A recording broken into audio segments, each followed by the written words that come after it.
Do good so that good will happen to you. If you are earning 8% and paying 12%, one day you will go bankrupt. But bill bade hote hain. In the new age economy, winner takes it all. We don't highlight the positive news, and hence somewhere the perception is, well, oh, the whole world is so bad. No way. You come into the city of Mumbai. Hello and welcome to another edition of Finest Fin Talk, one of the most exciting conversations which we are having, where we are having all the greats of finance. And today we have a true doyen of the finance world. And I know that this person loves cricket. So I've decided to do a comparison between a cricket player. And I also asked AI, because we ask everything AI these days, which cricketer would you most associate Mr. Nilesh Shah with? And the name he came out, as is obvious to us all, is Rahul Dravid. Because it said that Mr. Shah is so consistent, not really seeking publicity, but just delivering year after year. So we have with us the Rahul Dravid of the finance world, Mr. Nilesh Shah. Thank you and welcome to this pitch, this cricket pitch of finance. Thank you for that kind. You started off, which very few people realize, from a CHAWL, which is so impressive and so rare, and you have reached here. What were your memories of that CHAWL life, and what were the influences which you attribute most to where we are today, where you are today? I grew up in Kalba Devi Road, a CHAWL system, and I lived a life which probably Sai Paranjpe depicted in the film Katha. It was all about Mumbai CHAWL. Doors are open, rooms are small, but dil bade hote hain. You can eat in anyone's house, you can sleep in anyone's house. You celebrate everything together, and you also support each other. There were many rich people in my building, but they always took care of us whenever there was a need. And the early years taught me about the goodness of people. There were so many people who helped me. I studied on scholarships.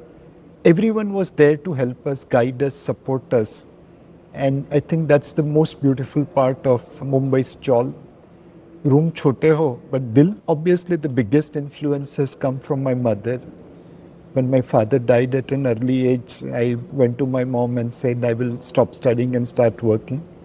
And she said, "Nahi, you have to study, and you have to study hard, because that will help us come out of this poverty." She was working very, very hard, probably 16, 18 hours a day. We were also supporting her, but she was the shield on all of us, and all of us studied, did well in life. So the early and the last. What is the most three things or memories or sayings which always resound in your mind? So the memories of mom working. What did she say to you exactly? She didn't say much, but she demonstrated how one has to live life. So it was always about working hard. Second, Sara karmo karwana. Do good so that good will happen to you. And that somehow or other has stayed with me, that at the end of the day, you have to do good things. And the third thing which she has said and demonstrated also, that live simply. You know, when we were in need, people supported us. And now when we have some ability, we should support. So live simple, do good things, and work hard. I think that's the three messages. And that's what you probably brought into Kotak as well. Even I think Warren Buffett, he has somewhat on similar lines. He is known to eat McDonald's burgers and drive a second-hand car and not really show his success as much as he. So Warren Buffett, Rahul Dravid, they are icons. They have lived a very, very purposeful life and inspired so many. Fortunately, when I came to Kotak Mutual Fund, it was matching of culture. All my colleagues were almost having similar thought process. And asset management is the business of managing trust. Now, you can't keep everyone happy, but you have to ensure that everyone trusts you. And we have a very, very supportive board. Our culture, our values, our ethos are same. In your childhood, were there one or two people who really flipped your life? So I think I have received support of so many people that I can't attribute it to one person. If you remember any one person when you go off to sleep at night, is there sometimes one person comes to your mind? I'm thankful. I start thanking all those people in my building who has supported me. And we were a 5-story building. So I start from 5th story, go all the way down to ground You floor. that. You even now do that. Wow. Not regularly. Yeah. Because it's always better to remember how many people helped you to reach where you are. Yeah. Wow. So, moving into the financial world, after having listened to some 40 to 60 of your conversations the last few weeks, you rarely predict markets. Why? So one, I have learned that I don't have that ability. When I started my career, I was trying to predict the market. But very soon I realized that we are all students of the market. It's better to tell upfront that I don't know what will happen in future rather than try to predict something. So, but what do you think, like you keep it so low that, people, I think, automatically add a few digits to what you say. So, is that become your strategy to be safe? So yes, to some extent, we have seen under promise and over delivery is what we like in our investing companies. We in market rarely gives value to over promise and under delivery. So to some extent, what we expect from others, we are also practicing. Yeah. So, but how do you, let's move into your investment process. How do you choose your stocks? What is the investment process for a layman to start? Explain it to a person, a 23-year-old wanting to get into markets and not knowing anything about it. Where do you start? So essentially, as Warren Buffett mentioned, you should be investing in a business which you will be happy to own even if you go to sleep for 10 years. So essentially, it's business management and valuation. By business, we mean a business which will earn more than the cost of capital. If you are earning 8% and paying 12%, one day you will go bankrupt. But if you are earning 12% and paying 8%, you will continue to survive and prosper. So business must earn return on capital which is more than the cost of capital over a cycle. The second thing is management. One thumb rule I have used, and it is a thumb rule, that between 40 to 50 is the age where entrepreneur really delivers. Below 40, they lack maturity. Above 50, they lack fire. 40 to 50 is where they are in the blend of fire and energy and youthfulness and maturity, where they can deliver probably the best. But this is just a thumb rule. In management, I look at what is their vision. If they themselves are not having any vision, how will their company deliver? And second, how are they executing? Many people have great vision, but they don't focus on execution. And finally, I want to deal with an honorable person. You may have the best vision, you will do the best execution, but if you are not an honorable person, benefits will go to you, I will not make anything. And finally, as an investor, I need to protect my downside. So I need a valuation which has some margin of safety. Now, there are various ways of evaluating valuation. Some people call it value, some people call it growth. I think we are somewhere in the middle, growth at reasonable price. So business, management and valuation. So conversely, I have a lot to ask you on, because, for instance, Warren Buffett himself, he has hardly invested in India. Yep. And he said that, at least one of his people who I met said that they don't trust Indian management. So how do you make this judgment? And for instance, you say that the input cost should be less than the output cost and so on. But then that negates almost all the tech firms of today, almost all the startups, all the Zomatos of today. So are you going to ignore all of that, or how do you now judge? So again, if we look at Mr. Warren Buffett, he also made a statement, if I'm flying with Ajit on a plane and there's only one parachute and plane is crashing, please give it to Ajit. So he had so much respect for Ajit Jain, and undoubtedly Berkshire Hathaway benefited with Ajit Jain. Now, in India, we have so much of diversity. Everyone is not Ajit Jain, but we have many Ajit Jains. And I would have loved if Warren Buffett would have come and invested in India. He's a legend, great investor. But when you think of markets, as I was talking, what comes first? Macro, valuations, earnings, or capital flows? And in this, what is the order of decision making? Like when you So- look at a company, When I was a fund manager, I was more bottom up. I mean, macros, one has to look, but it is the micros which was delivering me my return. Then when I graduated to be CIO, well, bottom up was left to the analysts and fund managers. I needed to focus on top down. The macros, the fundamentals were important, but also the sentiment and the flows. Now I have graduated to CEO. Even if I want, will I be able to do bottom-up analysis? Quite unlikely. Even if I focus very hard, will I be able to judge market sentiment by talking to people and meeting people? Unlikely. So now I have to alter my style where I try to listen to my analyst for bottom-up view. When I'm in doubt about their thesis or thought process, I do reach out to people to cross-check. But 90% of my information knowledge will be coming from the bottom-up analysis done by my team. And then I leverage my experience as well as top-down macro to figure out in which cycle we are in. Today I am a coach, I am not a player. I just have to define the rules for the players.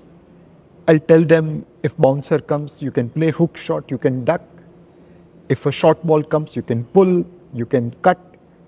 If a Yorker comes, you should be focusing on defending. That's my job. That pitch is fast friendly. I can give them idea about weather. In the morning, there will be little bit of movement. Just let 10 overs pass by. Then we play whatever you want to play. When they go to the pitch, they have to play. but Mr. Shah, give us a little, be nice with us and give us some actual example. You always speak in so many Okay. metaphors in all your interviews that you say a lot without saying anything. So why don't you take an example So I'll give for you a an person example. who is really looking at investing and how to do it number wise? We met Zomato. Yeah. And I came from an old economy background, and I thought, oh, this company is so much loss making, and how will we invest into it? My analyst gave opposite view, saying that no, sir, this is a great company and we should invest. And glad I listened to him. And indeed, the company did very well. We are one of the important owners of Zomato since IPO time. Then Paytm came. So what is Zomato? I'll come Yeah, to yeah. that. So then Paytm came. And I looked at it, this is a great company and we should invest into it.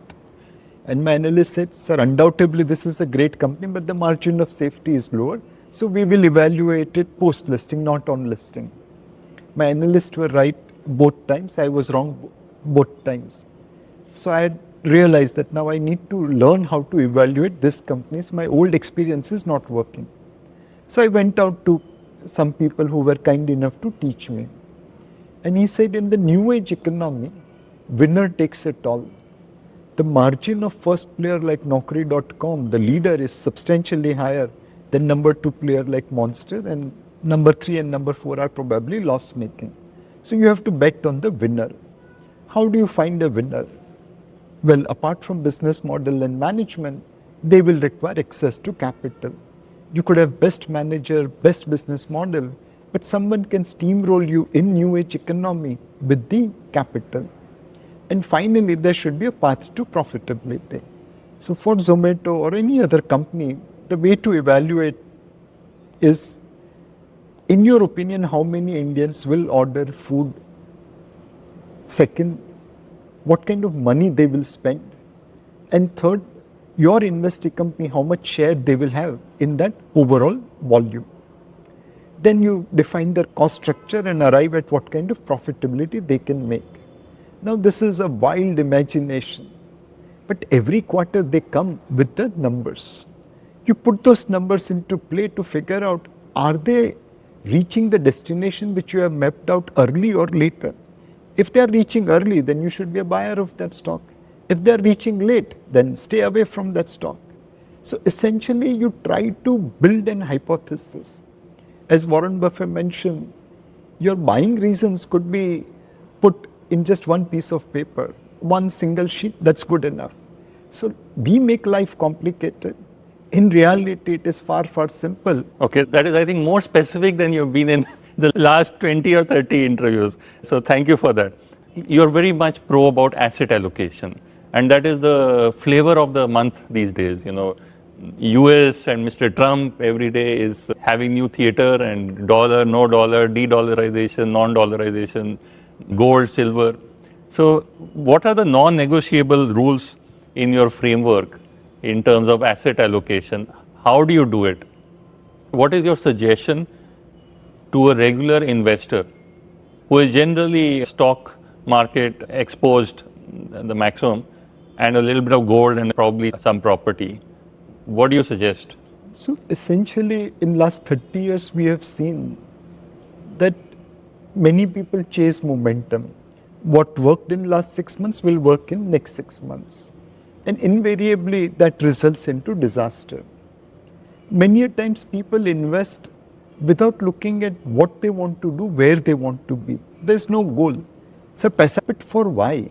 How many months you are investing? So people end up investing short-term money in long-term product like equity, or they put long-term money like retirement into liquid fund because markets corrected last year. Which is why this whole focus and concept of asset allocation matters. For our physical health, we have balanced diet, dal, roti, chawal, sabji. We don't, eat only sweets because they are so tasty, or we don't only eat samosas because they are tasty.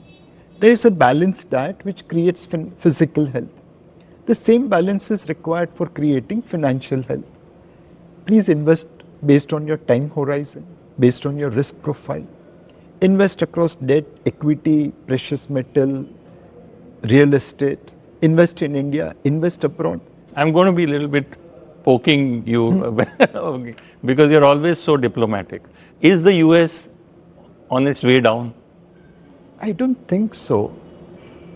US is today the leading nation on innovation. Yes, their policies are creating nervousness among investors, among their friends and allies. You don't believe in de-dollarization? I don't believe in de-dollarization in the sense that dollar will crash. But can the value of dollar as a global currency, as a global reserve currency, continue to remain under pressure? Undoubtedly, yes. So you feel that dollar will lose its value and has lost 10% of value? At some point of time, there will be rebound. Rebound also. We have seen euro going against US dollar. It came at 1.20, went to 1, then it has gone up and down, up and down. But if you see over 10, 15, 20, 30 years, euro is a range bound. So why does India keep losing its value to the dollar? Are we not a strong economy? So rupee's destiny is to depreciate because our inflation and our productivity differential vis-a-vis our trade partner is very, very against us. There was a time when our inflation was double digit. Our trade partners' inflation was single digit. We had to depreciate by high single digit to maintain competitiveness. Now we have narrowed the gap. Our inflation is now mid-single digit, but our trade partners are still low single digit. So we have to depreciate by low single digit a year to maintain competitiveness. And then comes the productivity. China built a bridge in 48 hours. I stay in a place in Andheri where we took 5 years to build the bridge. Now you can't compete with China with that kind of attitude. So for the foreseeable future, so segueing I into to depreciate. How do we compete with China? See, there are two examples where we competed with China. One is Morbi tiles industry. Second is the two-wheeler industry. In Morbi tiles industry, they leveraged the raw material which they had. They have clay available in a place called Than, and that raw material availability give them the advantage. But they converted that penalty corner into goal by building scale, by investing in design, by investing into modern method of producing. Now today they are constrained by China because majority of containers are owned by China. Whenever they want to export, China does take advantage of containers which they are having. And despite that, they are fighting it back. So you have some natural advantage, you leverage it through process, technology, design, building brand, and keep on innovating. The other day I was in my relative store, they are manufacturer of tiles. And they showed tiles which can replace marble, they showed tiles which can replace Kota stone, they showed tiles which are so narrow, 5 mm or whatever it is, but much smaller in size compared to a normal. They also showed tiles which could go on ceiling, walls, ground. The amount of innovation which they are doing is truly amazing. I think Morbi tiles industry is the perfect example. If we find a stock, business-wise, they will do well. Yeah. Right now, they are going through tough time, undoubtedly, because of this container monopoly of China. which is good. No, you have to evaluate. But you just said that you found somebody who was And they are really unlisted. good. If we take you as a trust on you, then probably. But going back to it, when you're evaluating a stock, what are the first things you check before valuation? And what is an instant deal breaker? So, as a fund manager, I was more focused on business. As a CEO, I'm more focused on manager. Business, my analyst will figure out. But as an experienced person with white hairs, I'll be able to test, analyze, evaluate managers. This thing of good management as being as being one of the key drivers when you invest. First of all, let's help me little drill down into what is good management for a person who doesn't have your experience, who doesn't have so many decades of experience and is a 23-year-old and wants to understand, is it a good manager? And in the past, you've had a lot of good managers turning bad. Yeah. How do you analyze good management? Sure. So, my definition of good management is very simple. The person should not lie to you. He should have tendency of under-promising and over-delivery. So that's what you're doing. That's why you offer. My manager. For example, whenever your IPO is coming or whenever your issuance is happening, the numbers do get inflated a little. But kindly be honest in telling us the truth. We have all spent enough years in the market to understand how to look at the data, how to analyze the data.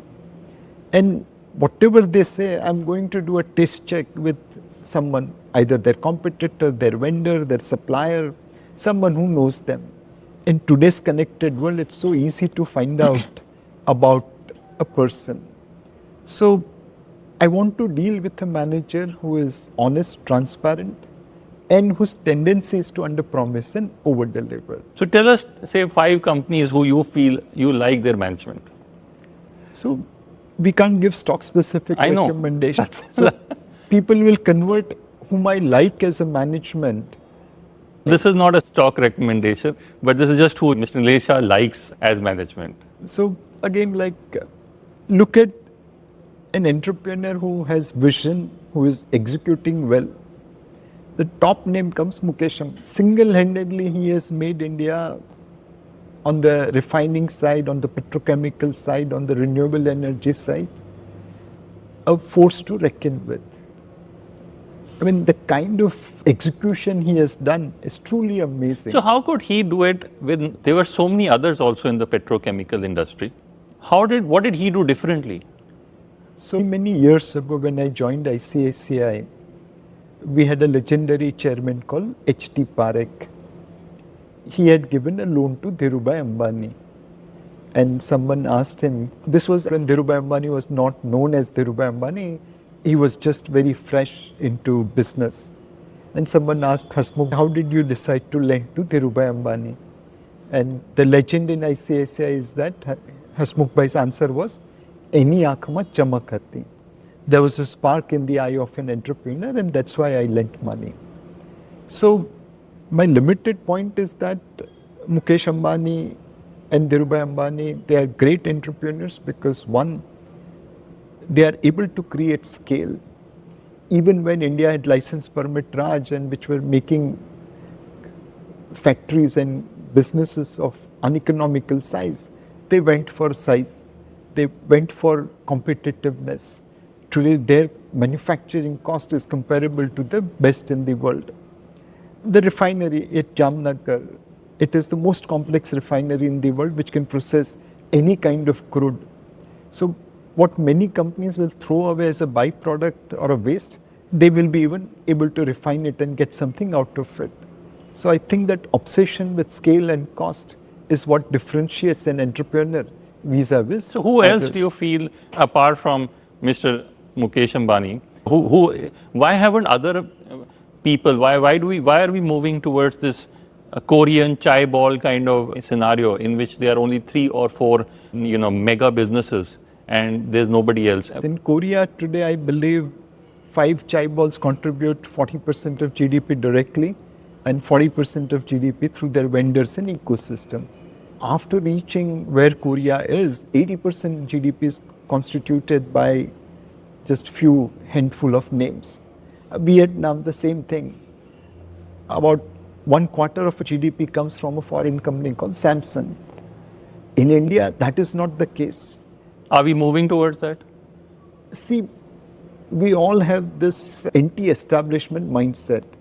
The angry young hero of the 80s, one man taking the whole system. Amitabh Bachchan. The poor guy is always right and the rich guy is always bad. Life is not that simple. There are good rich guys, there are bad rich guys. The good guys take risk, they create employment, they create growth. We have to respect our businessmen and let the market decide who will survive. If one guy is the most efficient, then let him run. Our IT services sector. Okay with monopolies. Let the market forces decide who will survive, not the patronage, not the regulation, not the ecosystem. Market is like a jungle. The You fittest will mentioned one survive. company, which I agree. Give us some other examples of good management. Let people try to understand what is good management. I'm sure as a kid you would have seen Bharat Ki Khoj, Discovery of India. And Tata still used to sponsor that Sham Benegal serial. And I still remember vividly the slogan, और इस्पात भी हम बनाते हैं. आशा की ज्योति जगाते हैं, कंधे से कंधा मिलाते हैं, कामयाबी की दिशा में जाते हैं, सभी धर्मों को साथ लाते हैं, इस बात में गर्व पाते हैं, इस बात भी हम बनाते हैं. It was a steel company, but it created city of Jamshedpur. It supported so many sportspersons. It lifted tribals. Even today when you go to Jamshedpur, you see how much contribution Tatas are making. So there are n number of management, and I'm not talking only about listed companies and well-known names. There's this diamond entrepreneur in Surat who hires stadium to give automobiles to his employees. There's this textile company in southern India where they bring girls' child from distressed family across rural Tamil Nadu, rural southern India. They encourage them to study. They encourage them to go higher up in the ladder. So without taking... Unfortunately, we all highlight negative news. We don't highlight the positive news, and hence somewhere the perception is built, oh, the whole world is so bad. No way. You come into this city of Mumbai. We are a developing nation. We had a deluge in Mumbai in one bad day. Half of suburb was underwater. Not a single bad incident happened. People went out of their way to support each other. I have seen in my area, so there was a bus full of kids, school kids, and they were stuck, and the water level was rising, it was raining, and the people from building came on a rope, took all the kids to safety, reached out to their parents that your kids are safe. Where in the world will you see that kind of thing? And do we take pride in that? Do we No, I talk about it? totally agree, and I must say I listened to many of your talks very carefully. And you said that when somebody comes who is very bullish, bearish, I take them and show them one side of our thing, and we say, this is Geo Garden where the most expensive wedding took place. Yes. These were exactly your words. And when somebody comes who is extremely bullish, I take them to the other side and show them Dharavi, Yes. where I say. So I remember your statement. So going back to stock picking, how do you decide the position size when you know that the management is good? How do you decide your exposure and position size, and what limits it when conviction is high? So it is an art and not a science. Yeah. I have practiced it perfectly. You are among the best. No, I still have to learn about sizing. Unfortunately, there is a pull and a pressure.